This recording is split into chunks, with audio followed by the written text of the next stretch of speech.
Estamos aqui reunidos para uma entrevista da revista Heródoto, hoje com o professor Antônio Duplan Soategui, da Universidade do País Basco. A entrevista vai ser conduzida por mim mesmo, Gleidson José da Silva, professor, eu sou professor de História Antiga da Universidade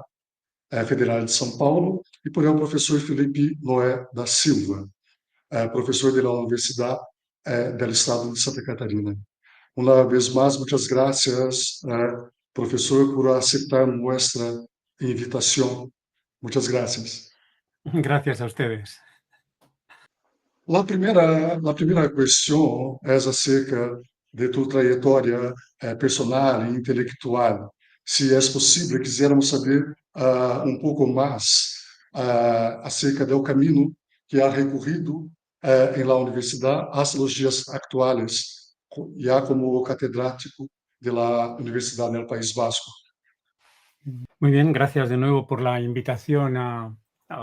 participar en esta entrevista de una revista tan prestigiosa como Heródoto. Yo estudié en la Universidad de Zaragoza a mediados de los años 70, eran momentos del tardofranquismo, de los estertores del franquismo, aunque todavía un franquismo muy cruel. De hecho, el primer año de curso hubo la ejecución de Salvador Puig-Antich, por ejemplo, una de las últimas ejecuciones, y luego en septiembre del 75 hubo nuevas ejecuciones por parte del régimen franquista. Yo creo que ese momento de ebullición política en aquellos tiempos es lo que, creo que ha sido un factor importante en mi opción por combinar la actividad académica e intelectual con el compromiso político y cívico. Desde el punto de vista ya de mi opción en un momento dado por la historia antigua, yo creo que tuvo su importancia el profesor de historia antigua, el profesor Guillermo Fatás, que luego sería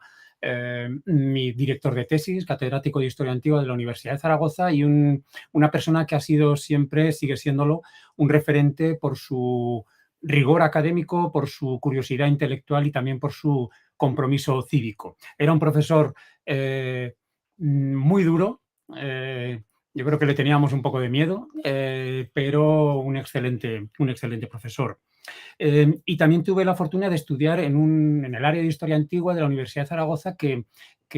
ya era entonces y luego se ha ido consolidando como, yo diría, uno de los grupos, de los equipos de trabajo en el ámbito de las ciencias de la antigüedad más interesantes internacionalmente hablando, no solo en el ámbito español. Y yo he tenido la fortuna de poder seguir colaborando con ellos posteriormente. Desde el punto de vista de mi trayectoria, yo creo que, como decía, desde un primer momento, mis inquietudes intelectuales o académicas han estado también en parte mediatizadas por mis inquietudes intelectuales y políticas más generales, por los conflictos sociales y la actividad política, por la historia contemporánea, o incluso también como cinéfilo. Eso me ha acercado desde un momento temprano por ejemplo, a la recepción en el caso del cine. Y desde un momento muy temprano mi actividad investigadora, por ejemplo, ha desarrollado en dos grandes líneas. Una centrada en la crisis de la República Romana y en particular en los conflictos políticos y sociales de optimates y populares, entendidos como auténticos conflictos de índole política y con planteamientos alternativos a los de la aristocracia senatorial dirigente, aunque eso sí, reconociendo que las circunstancias son muy distintas a los conflictos actuales y, por ejemplo, no cabe hablar en ningún caso de partidos políticos en aquella época, ¿no? Y también en el ámbito de la República Romana me ha interesado desde un momento muy temprano la violencia entendida como violencia política, es decir, una violencia que tiene su explicación y su justificación, incluso su legitimación, luego podemos hablar un poco más de ello, políticamente hablando. Desde el punto de vista de la investigación, el otro gran bloque sería el de la historiografía y la recepción, digamos, centrado en estudios propiamente historiográficos, de historiografía moderna sobre el mundo antiguo, tanto del siglo XIX como del siglo XX. En fenómenos de recepción, por ejemplo, en particular, me ha interesado y me sigue interesando las relaciones entre clasicismo y fascismo, y franquismo en particular, y también como un ámbito específico de la recepción, el del cine. Y, de hecho, aunque en un primer momento, y lógicamente de la mano de mi tesis doctoral, que versaba sobre las medidas de excepción en la crisis de la República Romana y que se publicó en la Universidad de Zaragoza en 1990, desde muy pronto me sentí interesado por la historiografía, simplemente casi de una manera natural, buscando estudiar qué se había escrito previamente sobre un tema determinado e intentando contextualizar esas aportaciones previas. Y yo creo que de esa manera, casi diría natural, la historiografía pasó a ser un campo específico. Y, de hecho, mi primer artículo es una especie de reseña amplia de un número monográfico de la revista de Derecho Romano Laveo, que estaba centrada en los 40 años de la publicación de la Revolución Romana de Ronald Syme y que giraba en torno al concepto de Revolución Romana. Y desde entonces pues he seguido en esa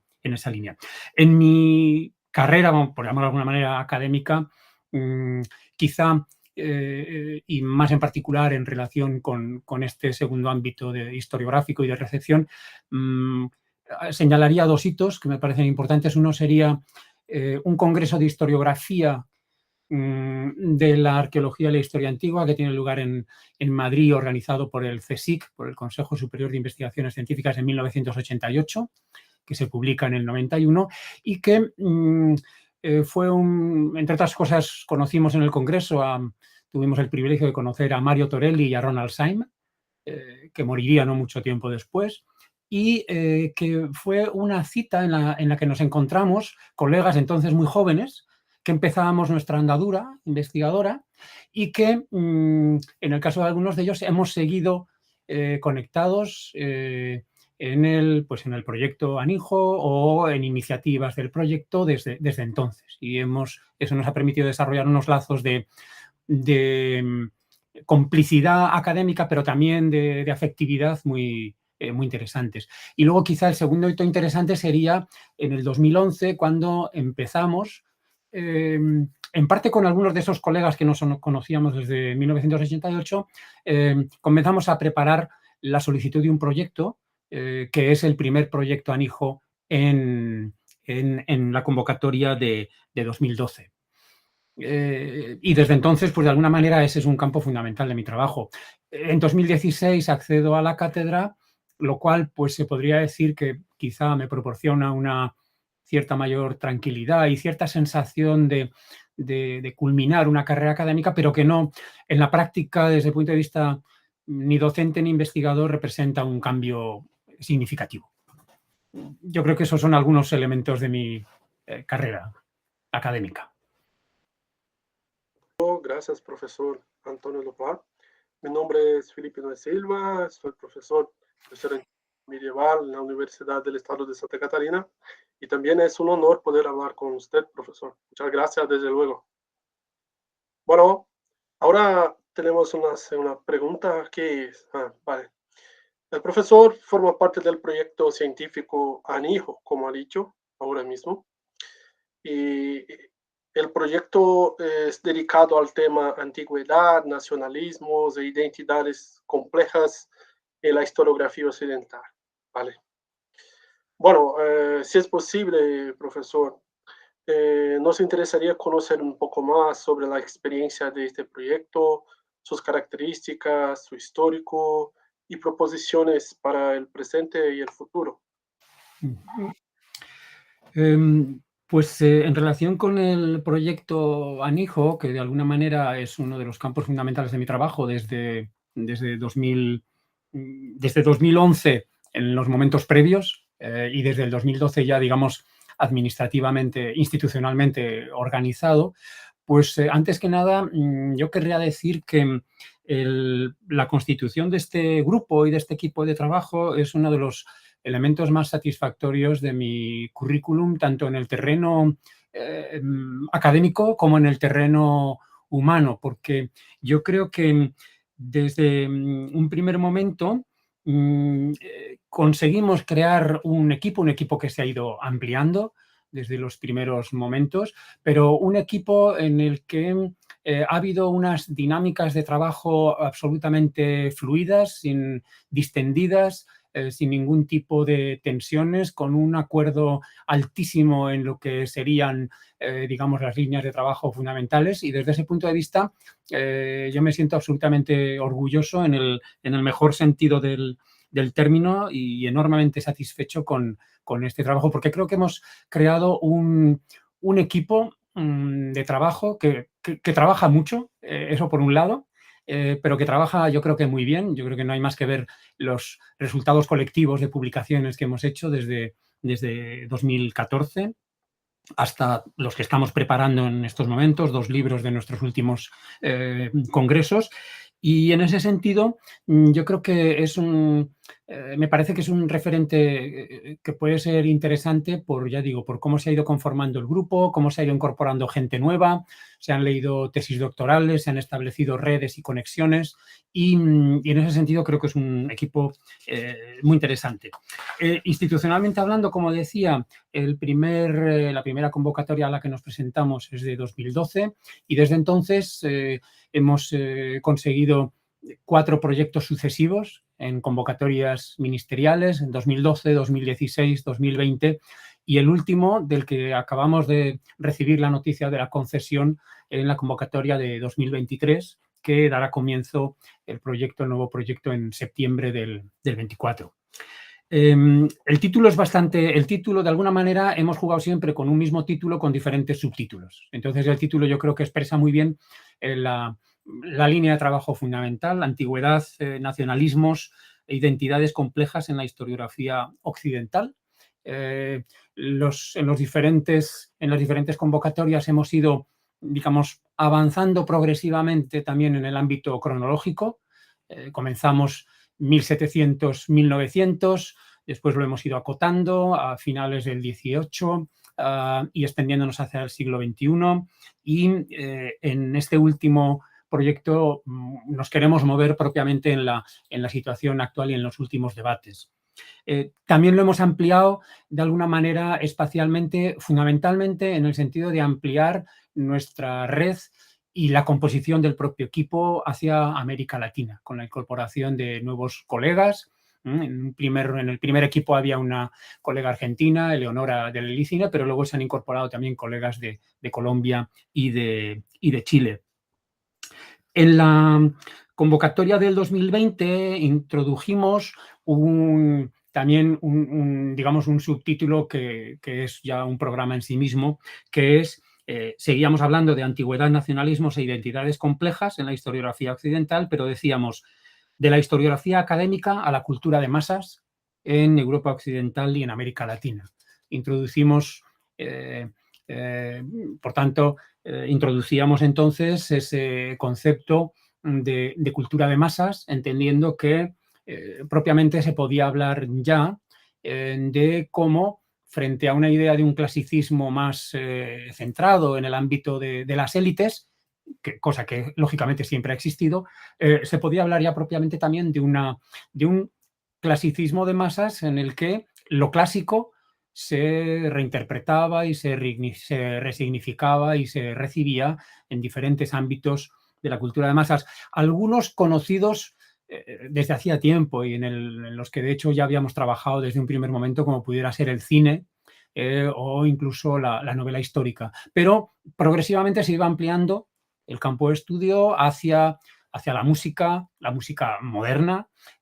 hacia la publicidad, hacia la moda, hacia los videojuegos. Es decir, que la cultura de masas, con esas matices particulares del consumismo, de la reproducción inmediata facilitado por las redes sociales, constituía un nuevo campo de estudio. Y nos preguntábamos también en esa convocatoria del 2020 si precisamente no era el momento de preguntarse si nuestros antiguos parámetros, que fundamentalmente giraban en torno a los ámbitos nacionales y los procesos de construcción nacional, en un mundo posmoderno, en un mundo de cultura de masas, seguían siendo vigentes o estaban siendo transformados y de alguna manera cabía hablar ya de unos parámetros nuevos. En cierto modo, pensábamos que seguía habiendo una coexistencia, es decir, seguían utilizándose por un lado al modo, podríamos decir, más tradicional, y por otro había otro campo de estudio nuevo, muy interesante, que implicaba nuevos objetos de estudio, implicaba nuevos medios de transmisión de lo clásico o de recepción, implicaba nuevos públicos también. Entonces, ese era otro elemento interesante. Y finalmente, en el último proyecto aprobado, que implica ya un grupo de trabajo que de los 7 iniciales ha pasado a 17 miembros, hemos ampliado mucho el equipo, lo hemos también, de nuevo, jugando con el subtítulo. En este momento el subtítulo sería Desigualdades modernas y nuevos paradigmas identitarios. Y de alguna manera responde a la pregunta de qué ciencias de la antigüedad o qué historia antigua, qué tipo de recepción para el siglo XXI. Sobre todo pensando en que las dos respuestas quizá más extremas, pero de mucho predicamento, como puedan ser una, la del cuestionamiento de nuestra disciplina como un producto del macho blanco, eurocéntrico y racista, o en el otro extremo, el seguir reivindicando, digamos, la herencia clásica como casi el pilar básico y único de la cultura occidental, pues ninguna de esas dos posiciones es satisfactoria y responde a, digamos, a las necesidades actuales, pero es verdad que hay un debate importante en el que interesa intervenir y plantear, en la medida de lo posible, si es que encontramos, si no respuestas, porque no se trata de encontrar respuestas, si formular nuevas preguntas, nuevos interrogantes, abrir puertas, eso sería lo interesante. Y en ese marco de ese nuevo proyecto nos planteamos estudiar la antigüedad clásica y las identidades líquidas en el siglo XXI, de etnia, de clase, de raza, las apropiaciones políticas en el siglo XXI, sobre todo de signo ultraconservador y reaccionario de la antigüedad clásica, los posibles valores cívicos que podamos encontrar en el mundo antiguo y que podamos utilizar como referentes hoy en el mundo moderno. Por ejemplo, quizá el concepto de la ciudadanía romana como igualdad jurídica y legal frente a componentes étnicos y culturales. Y también la recepción de la antigüedad como herramienta de educación y transferencia, con especial atención a las redes sociales. Varios de los miembros del grupo, debo reconocer que yo no, pero varios miembros del grupo, algunos también de los más jóvenes, navegan perfectamente en el mundo de las redes sociales, tienen un activismo en relación con recepción y con la antigüedad clásica muy, muy notable, han intervenido ya en varios de los debates que ha habido en este campo y por lo tanto están particularmente cualificados para abordar ese tema de estudio que nos parece muy importante y que independientemente de la mayor o menor torpeza que podamos tener algunos o ignorancia en relación con ese mundo, es un mundo que hay que abordar, ¿no? Y de alguna manera, bueno, pues comenzaremos este último proyecto, el cuarto que nos han concedido en septiembre, y estamos muy ilusionados con esta perspectiva. Gracias, profesor, por su respuesta. Una otra cuestión, esta relacionada a la recepción, a los estudios de recepción de la antigüedad. Entre los temas en los que ha trabajado en los últimos años, hay un destaque para los llamados estudios de recepción de la antigüedad, y que a veces también se denomina como los usos del pasado. En su opinión, ¿cuál es la importancia de esos estudios en los días actuales y para el futuro? ¿Hay especificidades de los estudios desarrollados en Europa o en América, por ejemplo? Porque yo creo que es cierto que la llamada recepción clásica o incluso recepciones clásicas, por subrayar las digamos, lo plural de ese campo, es uno de los temas hoy más interesantes, más dinámicos y más prometedores y más nuevos también del ámbito en el ámbito de las ciencias de la antigüedad, ¿no? Es cierto que el punto de partida es un punto de partida fundamentalmente literario, pero que en el ámbito de las ciencias de la antigüedad, desde en la primera década de este siglo XXI, ya se plantean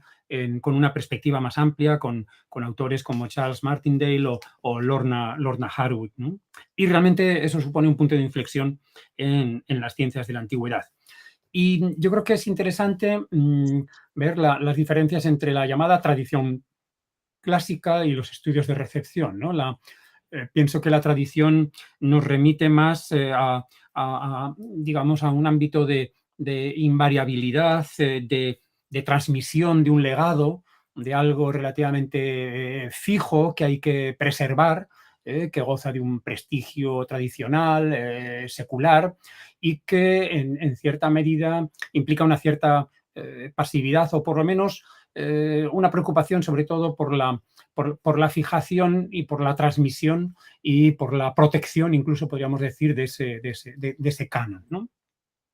Y que podríamos retrotraer, lógicamente, al mundo de intelectual alejandrino de los últimos siglos antes de la era. De alguna manera, ahora el énfasis y la perspectiva cambia. Ya no es lo fundamental, es el proceso de recepción de personajes, eventos, ideas de la antigüedad y sobre todo las transformaciones que sufre en ese proceso de recepción. Y cuál es la actitud del receptor ante esa presencia de la antigüedad. Implica un cambio de perspectiva, implica una nueva actitud, implica una relación, yo creo, también más, incluso se podría decir más fluida entre receptor y objeto recibido, e incluso yo creo que implica una, frente al propio mundo antiguo, una perspectiva más histórica, no tan fija y tan selectiva, por otra parte, y tan ahistórica como pudiera ser el del ámbito de la tradición. En ese sentido, tradición y recepción pueden resistir, pero pueden coexistir, pero son dos ámbitos distintos. Y lo interesante es que la recepción liga mucho más ese mundo antiguo, que lógicamente siempre responde a una selección en función de inquietudes, de necesidades, de preocupaciones de la sociedad receptora y de los grupos receptores, pero amplía el campo de estudio y implica nuevos públicos, nuevos medios, nuevas perspectivas. En ese sentido, yo creo que es particularmente sugerente y particularmente interesante y digamos que nos traslada de un clasicismo tradicionalmente muy ligado a las élites, en realidad al conjunto de la sociedad. En ese sentido, creo que es particularmente interesante. En cierta medida, responde a un proceso de cuestionamiento de esa tradición que autores intelectuales como Nietzsche o como el propio Marx o como Freud ya habían señalado en las limitaciones del acercamiento tradicional a la antigüedad, y que ahora ya se plantea abiertamente. Y se ha hablado incluso en el mundo de la recepción de un democratic turn, de un giro democrático que ilustraría esta ampliación en todos los sentidos del campo de estudio. Y realmente es yo casi diría que es un soplo de aire fresco desde el punto de vista de la investigación y desde el punto de vista de la reflexión intelectual en el ámbito de las ciencias de la antigüedad, en un momento en el que precisamente esas ciencias de la antigüedad están atravesando una crisis en el ámbito académico, en su concepción más tradicional. Y yo creo que sin renunciar a lo anterior, pero esto abre, digamos, nuevas posibilidades, ¿no? Nosotros abordamos, por ejemplo, en un libro publicado en 1992 que titulábamos Del clasicismo de élite al clasicismo de masas, precisamente este fenómeno de ampliación de nuestro campo de estudio. Y por otra parte es también muy interesante en el contexto incluso de las tendencias más recientes de estudios postcoloniales,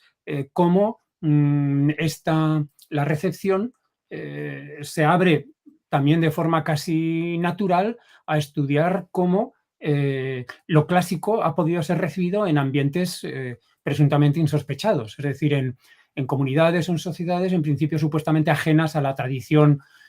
cultural canónica occidental, ¿no? Entonces, en ese sentido es un campo, yo creo, muy, muy prometedor y con muchas posibilidades, ¿no? Y es un campo, y respondiendo a la última parte de la pregunta, un campo en el que pues yo creo que quizá uno de los elementos también, de los aspectos más interesantes de los últimos tiempos es la colaboración muy estrecha entre colegas a ambos lados del Atlántico. Yo creo que ese es otro aspecto muy interesante y el proyecto ANIJO en cierta medida es resultado y se beneficia también de esa creciente colaboración. Otra cosa es que quizá las distintas sociedades a uno y otro lado del Atlántico presentan,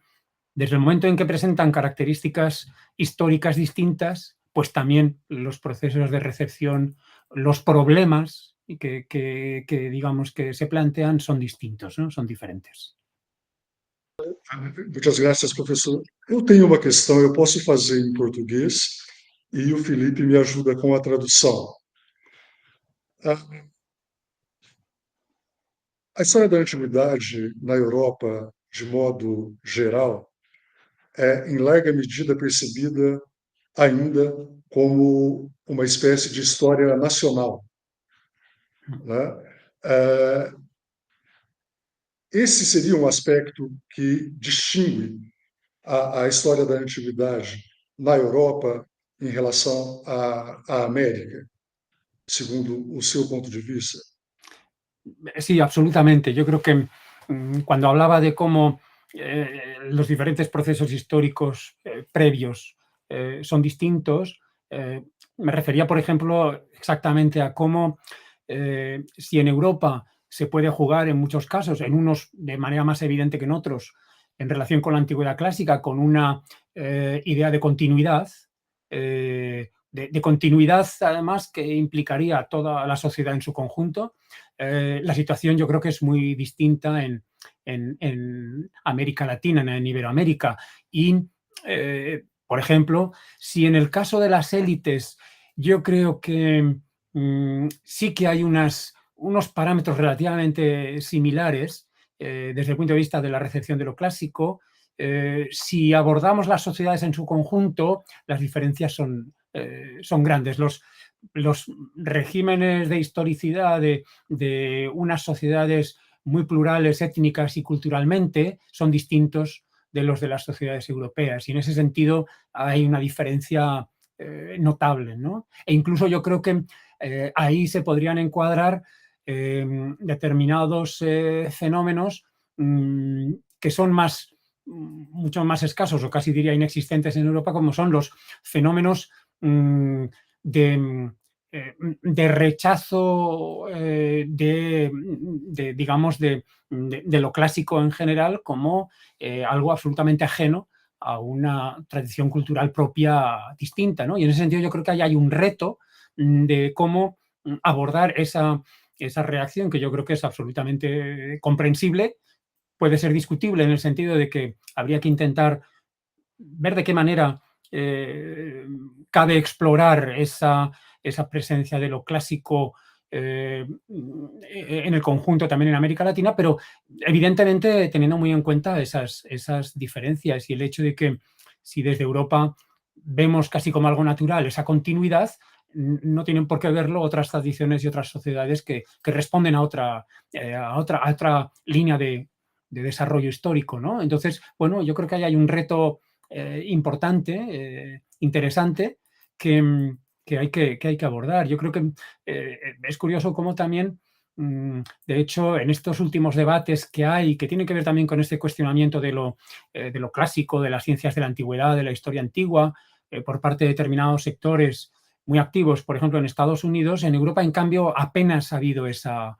ese fenómeno no se ha dado. Ha llegado en todo caso indirectamente vía sus protagonistas, pues en particular estadounidenses, ¿no? Pero aquí no lo ha habido. Incluso si nos vamos un poco atrás, recuerdo algunas reacciones un tanto indignadas, yo creo que equivocadamente indignadas o muy críticas, bastante antes, cuando se publica Atenea Negra, por ejemplo, de John Bernal, que también, de Martin Bernal, que también provocó algunas reacciones, sobre todo es verdad que por parte del mundo, no tanto de la historia antigua como de la filología clásica,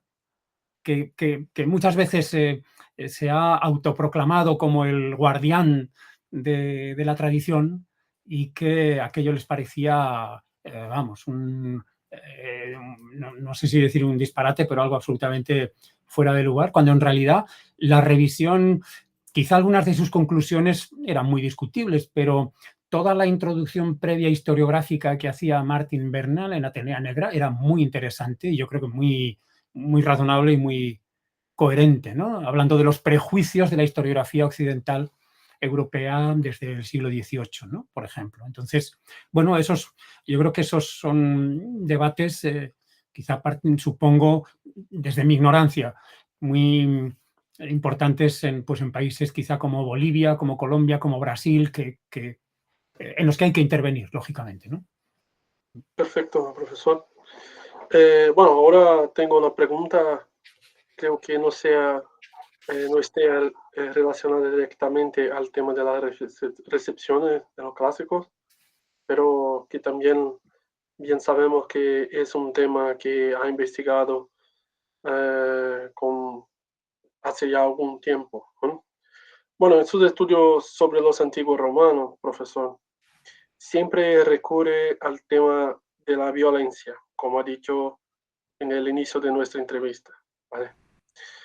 Y también me acuerdo de un texto de su autoría donde trata del tema de la escalada de la violencia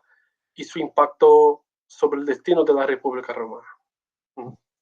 Bueno, nos gustaría saber un poco más sobre las características de esta violencia antigua romana que ha estudiado y, bueno, si hay alguna similitud o diferencia entre esta violencia antigua y la que se practica en el mundo contemporáneo. ¿Cómo piensa la violencia antigua desde el presente, desde los retos de nuestras propias épocas? Y, bueno, lo que decir, la actualidad del tema en general. Sí, el tema de la violencia ha sido un tema que me ha interesado desde las investigaciones con la tesis doctoral, que, como he comentado antes, versaba sobre las medidas de excepción en la crisis de la República Romana, ¿no? Una serie de procedimientos, todos ellos muy vidriosos legalmente, aunque justificados sobre todo por los sectores más conservadores del Senado, en defensa de la centralidad absoluta del Senado romano como elemento clave de las instituciones republicanas, ¿no? En relación con la violencia, quizá lo primero que habría que ver son algunas diferencias importantes entre la situación antigua y la moderna. La primera es que en el mundo antiguo no existe la noción de los derechos humanos. Es más, podríamos decir que, salvo alguna reflexión sin ninguna consecuencia práctica, no existe la noción de igualdad de los seres humanos, lo cual tiene su, digamos, aplicación para el caso de la violencia. Por otra parte, en el caso romano en particular, también otro elemento a tener en cuenta, distintivo, sería el de la licitud del uso de la violencia en numerosos casos, incluso regulados por la ley como mecanismo de autodefensa, cosa que en las sociedades modernas pues, tiende a estar cada vez más regulado e incluso limitado a unos agentes determinados, ¿no? Y también algo que, en cualquier caso, esto es una especificidad republicana, porque sí que hay un cambio al respecto en época de Augusto, es la ausencia durante la República Romana, de mecanismos, instituciones o personal responsable de la preservación del orden público. Cosa que también, en un momento en la última centuria republicana en el que la violencia, pues casi se podría decir que se generaliza, pues es otro elemento a tener en cuenta, ¿no? Si estos son diferencias, sin embargo, y sin entrar en detalles muy concretos, quizá la similitud mayor sería la posibilidad de hablar, frente a la opinión de algunos estudiosos que lo cuestionan, la posibilidad de hablar de violencia política, violencia de intencionalidad política, también en la República Romana, y en particular en la época tardorrepublicana. Cuando digo violencia política me refiero a una violencia calculada, a una violencia racional frente a la pretendida descalificación por parte de Cicerón de sus adversarios políticos como elementos claramente irracionales y enloquecidos que actúan de una manera por encima de la razón. Yo creo que hay una violencia, ya digo, calculada, racional, con un discurso justificatorio y legitimador, que ha calculado incluso, se podría decir, los daños colaterales y que está al servicio de un determinado discurso político. Y, por ejemplo, en relación con esto, un elemento también muy interesante que nos vuelve a conectar el mundo antiguo y el mundo moderno sería cómo, dentro de ese argumento justificador, para aquellos que son partidarios de esa y son los teóricos de esa justificación, especialmente el caso de Cicerón, es muy claro, aquellos o se juega con la presunción de que aquellos contra quienes se ejerce esa violencia son una amenaza radical para la seguridad y la estabilidad del Estado, de la res pública, en el caso romano, y por sus actos se han colocado automáticamente fuera de los mecanismos de protección, por ejemplo, los mecanismos que protegían al ciudadano romano de la pena capital, que era la provocatio ad populum, ¿no? Y yo creo que ese mecanismo justificatorio es jugar con la presunción de que aquellos individuos que constituyen una amenaza han perdido sus garantías jurídicas. Por ejemplo, la provocatio en el caso de los ciudadanos romanos, el derecho de apelación al pueblo ante una sentencia capital, o simplemente los derechos humanos en el caso del siglo XX y del siglo XXI, como ser humano, del que, ya que somos titulares de esos derechos simplemente como seres humanos que habitamos el planeta, pues es un elemento que une a las realidades antiguas y modernas, salvando todas las distancias, ¿no? Y de hecho yo en alguna publicación y en alguna conferencia me he permitido hablar de la conexión entre Cicerón y Guantánamo, porque pienso que se puede establecer esa conexión jugando, digamos, con esa argumentación que se entenderían por parte de Cicerón en su caso o por parte de la administración Bush, pero incluso también, lamentablemente, de la administración Obama después, de cómo los individuos implicados se han colocado ellos mismos fuera de la ley y de las garantías jurídicas. Cosa que es una interpretación peligrosísima, legalmente absolutamente cuestionable, pero que sin embargo la vemos, ¿no? Que lamentablemente sigue funcionando. Y en ese sentido, ya digo, salvando todas las distancias, cabe hacer, siempre con la necesaria prudencia, pues cabe hacer unos ejercicios comparativos que pueden ser sugerentes. Vale, muchas gracias, profesor. Por último, professor, nos gostaria que comentara acerca dos estudos que compõem esse dossiê de Heródoto e de que maneira os artigos publicados podem contribuir a los estudios de la recepción y el uso de la antigüedad. Sí, yo lo primero que diría es que realmente sin haberlo planificado estrictamente en esos términos, pero creo que visto el conjunto y visto el resultado final, con las distintas aportaciones de los distintos colaboradores y colaboradoras del dossier, creo que refleja perfectamente las líneas de trabajo y las inquietudes del proyecto Anijo en los terrenos, en esas dos grandes líneas, esas dos grandes ideas fuerza, que serían la propiamente historiográfica y la de la recepción. Y en ese sentido yo creo que constituyen un conjunto de trabajos muy interesante, porque en el dossier y voy a ir desgranando ciertos apartados temáticos que podemos deducir de los diferentes artículos del dossier. En el dossier podemos encontrar, por un lado, algo que responde al momento inicial de Anijo, que sería los estudios sobre la presencia de la antigüedad en procesos de construcción nacional en el marco plurinacional español, con especial referencia a esos procesos desde las historiografías que nosotros en un primer momento llamábamos periféricas en relación a la historiografía nacional central española, pero que también desde hace tiempo ya, por indicación del colega Jordi Cortadella, que es un viejo miembro de Anijo, prefiere y preferimos llamar alternativas, ¿no? Que en este caso se estudian por parte del propio Jordi Cortadella y por Jonathan Pérez en los ámbitos catalán y vasco, sobre Cataluña y sobre Euskadi. Pero también en relación con los procesos de recepción de la antigüedad, digamos, en esos procesos de construcción nacional, pues tenemos varios ejemplos aplicables a otros países y además también con perspectivas distintas, porque en algunos casos puede ser el estudio de la recepción de un personaje significativo, como pueda ser Viriato en el caso portugués, por parte de la colega Ana Cristina Martins,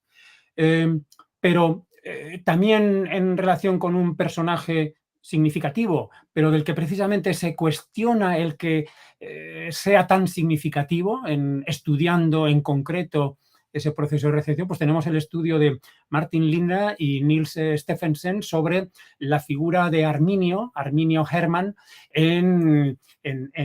el cine y también en el mundo educativo alemán de la República Federal Alemana desde la posguerra. O tenemos también, lo hace la colega Ana María Liberati para el caso italiano, el estudio de la evolución de lo que se ha venido a llamar también el culto de la romanidad en Italia desde finales del siglo XIX hasta la época de la posguerra, en los años 50 de este siglo. O en este caso nos vamos al otro lado del Atlántico, sería también, de nuevo, jugando con lo clásico en los procesos de construcción y afirmación nacional, en este caso en Guatemala, el estudio de Ricardo del Molino sobre lo que él llama el clasicismo estradacabrerista y cómo el dictador Manuel Estrada Cabrera, en los comienzos del siglo XX, utiliza la figura de Minerva y las fiestas de Minerva como vehículo de transmisión de un discurso de orden y de progreso y de casi, se podría decir, de presentación de Guatemala ante el mundo, ¿no? Con el estudio concreto que hace de los álbumes de Minerva en la primera década del siglo, ¿no? Pero también tenemos estudios, vamos a decirlo así, estrictamente historiográficos, y sería el caso del estudio que hace el colega Héctor Vega de la UNAM sobre Agustín Rivera, historiador y divulgador, sacerdote mexicano y una figura particularmente importante del siglo XIX y comienzos del XX. Y en un planteamiento que me parece interesante porque desde luego sigue las pautas de Anijo en el sentido de ir más allá de una mera reconstrucción biográfica o de una mera relación comentada de obras y se plantea digamos, una contextualización de su producción historiográfica. Pero igualmente interesante, y es un ángulo que comenzamos a ver también a partir del segundo proyecto de Anijo, que sería el de la recepción de la antigüedad frente al clasicismo elitista tradicional, la recepción de la antigüedad en los grupos sociales reformistas, progresistas, de izquierda, y en este caso concreto estaría representado aquí por el estudio de un destacado dirigente y teórico anarquista español que hace Tomás Aguilera, que es un estudioso de este campo. Y, por ejemplo, metodológicamente hablando, tenemos otro capítulo muy interesante que nos muestra la importancia del trabajo de archivo, en este caso del estudio de la correspondencia de un personaje referencial en la historia de la arqueología española y de alguna manera de la arqueología francesa también y del hispanismo francés, como sería Pierre Paris, que lo hace un miembro de Anijo, Greg Raymond, que es un especialista en la figura de Pierre Paris. Y el estudio es muy interesante porque nos muestra las posibilidades que da el estudio de una correspondencia particular para acabar de entender digamos, el carácter del personaje, de conocer las redes con las que trabaja, los contactos que tiene, etcétera, etcétera, ¿no? Alguna vez hablando con algunos colegas nos comentábamos cómo en este mundo moderno del correo electrónico estos estudios de la correspondencia entre sabios o entre literatos o entre artistas que tan fructíferos han sido pues aplicados al siglo XIX o al siglo XX, pues ahora en cambio, vamos, no dejamos rastros, se supone, con lo cual esa fuente de información tan interesante, pues no somos conscientes de que la estamos perdiendo, ¿no? Y este artículo de Greg Raymond creo que es muy interesante. Y por otra parte tenemos también otra serie de artículos que nos hablan de otro ángulo, de otra perspectiva fundamental, que es el interés y la importancia de la cultura material como, en este caso, de los monumentos, de las estatuas, como vehículos también de esa recepción de lo antiguo y cómo además estamos asistiendo a unos procesos por una parte ha habido unos procesos de recepción y ahora está habiendo también unos procesos de resignificación incluso de esos mismos monumentos. Y en este caso tenemos 3 ejemplos. Eleonora del Helicine estudia la estatuaria digamos, una selección de la estatuaria de tradición clásica en Buenos Aires, pero Jorge Elices, que es un colega del Consejo Superior del CSIC de Madrid, que es protagonista de una línea de trabajo, yo creo que absolutamente interesantísima y sugerente en el mundo de la recepción clásica, que es el estudio de la recepción clásica en el mundo árabe, algo que tradicionalmente no se había considerado y Jorge es un destacadísimo especialista en ese campo y lo hace en relación también con la utilización, la destrucción en algunos casos de esta estatuaria clásica en algunos momentos concretos del mundo árabe contemporáneo. Y finalmente Carolina Valenzuela, colega de la Universidad de Chile,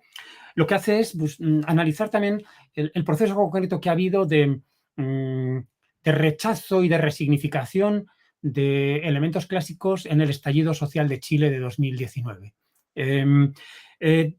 Desde ese punto de vista, tanto en el caso de Jorge Elices como en el caso de Carolina, también me gustaría destacar el hecho de que, digamos, su trabajo coincide con otra línea, con otra preocupación permanente en Anijo, que es la de buscar esa conexión y ese posible protagonismo de la antigüedad clásica, de los procesos de recepción en la realidad política y social actual, ¿no? Y apuntaría, después de esta mínima revisión del contenido de los artículos, que yo creo que el dossier así, y ya digo que no es que estuviera planificado desde un primer momento en estos términos, pero creo que refleja también otras características de Anijo, que sería, bueno, la primera y más evidente, la estrecha relación con los colegas latinoamericanos en preocupaciones, temáticas, colaboraciones conjuntas.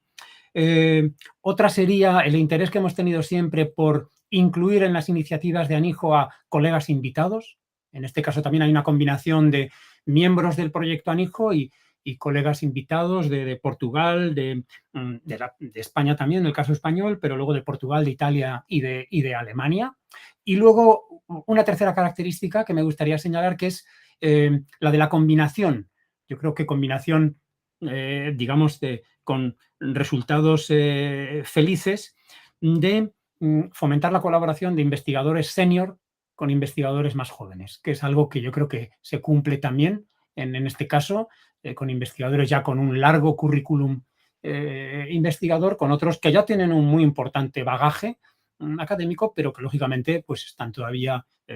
en las fases, si no iniciales, de su, digamos, de su investigación.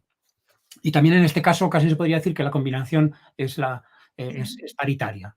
Entonces, en ese sentido, yo creo que frente a una primera impresión que puede dar de excesiva dispersión, el dossier me parece que refleja muy bien, dejo aparte porque es evidente la calidad de cada uno de los trabajos, pero creo que el conjunto refleja muy bien las preocupaciones, inquietudes y líneas de trabajo de Anijo, y en ese sentido mi balance es muy satisfactorio y confío en que lo sea también por parte de los responsables de Heródoto, a quienes lógicamente aprovecho para agradecer muy vivamente la invitación a elaborar este dossier. Gracias. Gracias, professor. Gracias por sua amabilidade, sua disponibilidade. Todos nos sentimos muito honrados com sua entrevista. Muitas gracias. Gracias a ustedes. Vale, gracias, profesor Antonio Duplat. Fue un honor. Creo que toda la persona que asistir a la presentación, a la charla, a la entrevista después, es seguro que, bueno, podrá aprender mucho con todo lo que dije. Y bueno, solo mensajes creo que positivas acerca de la actualidad, de la originalidad de los estudios clásicos, acerca de lo que los estudios clásicos pueden ofrecer al tiempo presente, a nuestra propia época. Creo que eso es algo positivo a nosotros todos. Y también creo que el profesor dijiste que es necesario trabajar en redes, construir puentes, hacer parcerías, hacer conexiones, los dos lados del Atlántico y mucho más allá. Entonces, creo que eso es algo que es inspirador para nosotros todos. Entonces, desde luego, una vez más, muchas gracias. Muchísimas gracias por la invitación y por las preguntas.